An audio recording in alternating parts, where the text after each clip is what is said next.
ನಮಸ್ಕಾರ ಸ್ನೇಹಿತರೆ, ಇವತ್ತು ನಮ್ಮ ಸಬ್ಸ್ಕ್ರೈಬರ್ ಸುರೇಶ್ ಅವರು ಒಂದು ಮುಖ್ಯವಾದ ಪ್ರಶ್ನೆ ಕೇಳಿದ್ದಾರೆ. ಅವರ ಮನೆಯಲ್ಲಿ ಮಾವಿನ ಮರಕ್ಕೆ 10 ವರ್ಷವಾದರೂ ಕಾಯಿ ಬಿಡುತ್ತಿಲ್ಲವಂತೆ.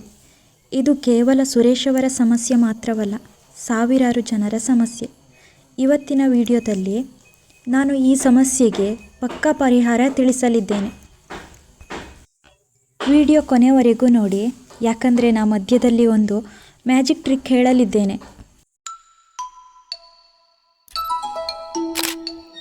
ಸಣ್ಣ ಜಾಗ, ಸರಳ ವಿಧಾನ, ಹೆಚ್ಚು ಬೆಳೆ, ನಮ್ಮ ಹಳ್ಳಿ ಮನೆ ಕೈತೋಟ. ಮಾವಿನ ಮರ ಯಾಕೆ ಕಾಯಿ ಬಿಡಲ್ಲ ಅಂತ ನೋಡೋದಾದರೆ, ಬೀಜದಿಂದ ಗಿಡ, ಬೀಜದಿಂದ ಬೆಳೆದ ಮರಗಳು ಫಲ ನೀಡಲು 10 ರಿಂದ 12 ವರ್ಷ ಬೇಕು. ಮತ್ತು ಮರದ ಮೇಲೆ ಬೇರೆ ಮರದ ನೆರಳು ಬೀಳುತ್ತಿದ್ದರೆ ಮಾವಿನ ಮರ ಹೂ ಬಿಡುವುದಿಲ್ಲ. ಹೆಚ್ಚಿನ ನೈಟ್ರೋಜನ್ ಅಂದರೆ ಅತಿಯಾಗಿ ಸಗಣಿ ಗೊಬ್ಬರ ಹಾಕಿದರೆ ಮರ ಬರೀ ಎಲೆ ಬಿಡುತ್ತದೆ, ಕಾಯಿ ಬಿಡಲ್ಲ. ಮೊದಲ ಪರಿಹಾರ, ಬೂದಿ ಮತ್ತು ಸಾವಯವ ಗೊಬ್ಬರ. ಬೂದಿ ಹಾಕುವ ವಿಧಾನ ನೋಡಿ ಸ್ನೇಹಿತರೆ. ಪೊಟ್ಯಾಷ್ ಗೊಬ್ಬರದ ಬದಲಿಗೆ ನಾವು ಮನೆಯಲ್ಲೇ ಸಿಗುವ ಮರದ ಬೂದಿ ಬಳಸಬಹುದು. ಇದರಲ್ಲಿ ಪೊಟ್ಯಾಷಿಯಂ ಅಧಿಕವಾಗಿದೆ. ಅಳತೆ ನೋಡೋದಾದರೆ, ಒಂದು ಮರಕ್ಕೆ 3 ರಿಂದ 5 kg ಶುದ್ಧ ಮರದ ಬೂದಿ ಹಾಕಿ. ಮತ್ತು ಮೂಳೆ ಪುಡಿ ಹಾಕುವುದು. ಯಾರು ಮೂಳೆ ಪುಡಿ ಬಳಸುವುದಿಲ್ಲವೋ ಅವರು ಬೇವಿನ ಹಿಂಡಿ ಮತ್ತು ಕಡಲೆಕಾಯಿ ಹಿಂಡಿ ಬಳಸಿ. ಇದು ಮಣ್ಣಿನ ಫಲವತ್ತತೆ ಹೆಚ್ಚಿಸಿ ಹೂ ಬಿಡಲು ಪ್ರೇರೇಪಿಸುತ್ತದೆ.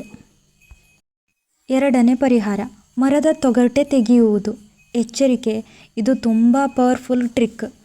ಎಚ್ಚರಿಕೆಯಿಂದ ಮಾಡಬೇಕು. ಇದನ್ನು ತುಂಬ ಸೂಕ್ಷ್ಮವಾಗಿ ಮಾಡಬೇಕು. ಮರದ ಕಾಂಡದ ಮೇಲೆ ಕೇವಲ 2-3 ಮಿಲಿಮೀಟರ್ ತೊಗಟೆಯನ್ನು ಮಾತ್ರ ತೆಗೆಯಬೇಕು. ಇದರಿಂದ ಆಹಾರ ಬೇರಿಗೆ ಹೋಗುವುದು ನಿಂತು ಕೊಂಬೆಗಳಲ್ಲಿ ಶೇಖರಣೆಯಾಗಿ ಹೂ ಬಿಡಲು ಶುರು ಮಾಡುತ್ತದೆ. ಮತ್ತು ಈಗ ಹೂ ಬಿಡದ ಮರಗಳಿಗೆ ಕಲ್ಟಾರ್ ಚಿಕಿತ್ಸೆ. ಇದನ್ನು ತಜ್ಞರ ಸಲಹೆಯಂತೆ ಮಾಡಿ. ಅಂದರೆ ಎಲ್ಲ ಪ್ರಯತ್ನ ಮಾಡಿದರೂ ಫಲ ಸಿಗದಿದ್ದರೆ ಮಾರುಕಟ್ಟೆಯಲ್ಲಿ ಸಿಗುವ ಪ್ಯಾಕ್ಲೋಬುಟ್ರಾಜೋಲ್ ಅನ್ನು ಅಕ್ಟೋಬರ್ ತಿಂಗಳಲ್ಲಿ ಬುಡಕ್ಕೆ ಹಾಕಬೇಕು.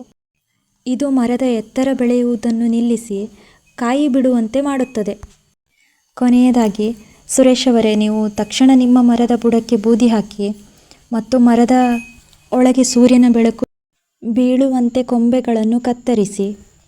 ಈ ಮಾಹಿತಿ ನಿಮಗೆ ಇಷ್ಟವಾಗಿದೆ ಅಂದುಕೊಂಡಿದ್ದೇನೆ. ಕಮೆಂಟ್ ಮಾಡಿ, ಕಮೆಂಟ್ನಲ್ಲಿ ತಿಳಿಸಿ. ಧನ್ಯವಾದಗಳು.